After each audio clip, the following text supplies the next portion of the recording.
In the book of Genesis, Jacob is portrayed as the father of 12 sons: Reuben, Simeon, Levi, Judah, Dan, Naphtali, Gad, Asher, Issachar, Zebulun, Joseph, and Benjamin. These sons become the ancestors of the 12 tribes of Israel, a group that plays a vital role in the biblical narrative. The 12 tribes feature prominently in critical events, such as the Exodus from Egypt under Moses, the wandering in the wilderness, and the conquest of Canaan led by Joshua.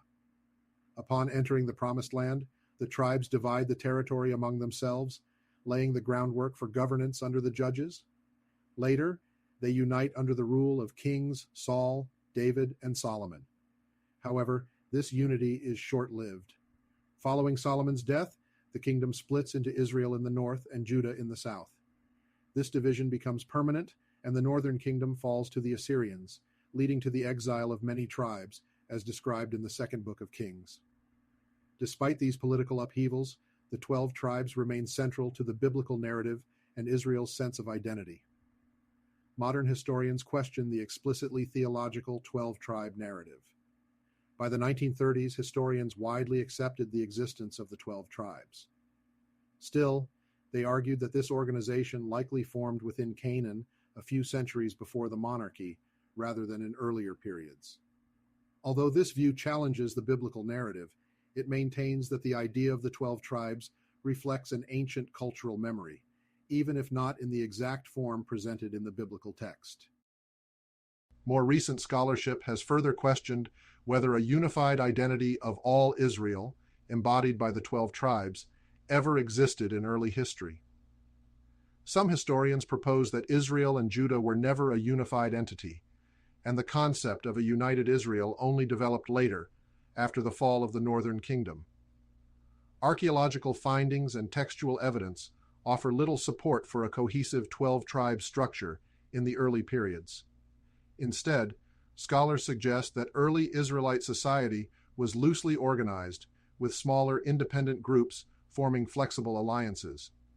While tribal organization likely existed, the biblical portrayal increasingly appears to be an idealized or constructed vision, shaped to serve political or religious purposes at a later time. Judah's influence in shaping the 12-tribe tradition has become a focus in modern scholarship.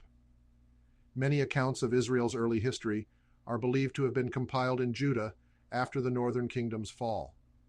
This suggests that the 12-tribe system was revised to align with Judah's political and religious priorities.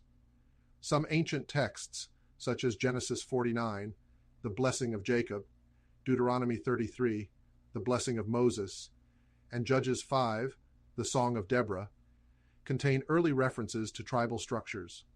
Still, these do not fully align with the familiar 12-tribe framework. Of these texts, only Genesis 49 lists all 12 tribes, but scholars debate whether the text underwent later revisions.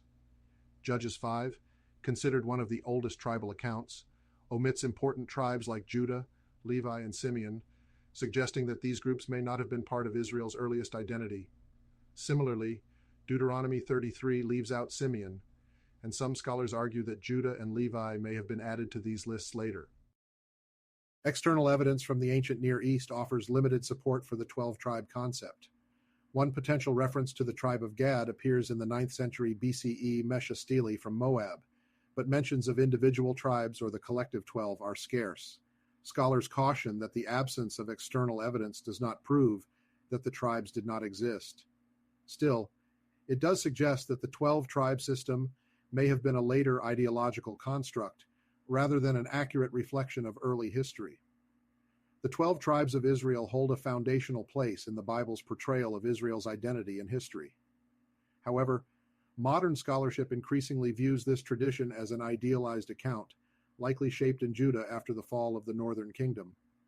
While early tribal organization likely existed in some form, the unified 12-tribe structure presented in the Bible seems more of a theological and political construct than a historical reality. The debate over the origins and development of the 12-tribe tradition continues, with scholars acknowledging both the cultural significance of the tradition and the difficulties in reconstructing Israel's early history from the available evidence.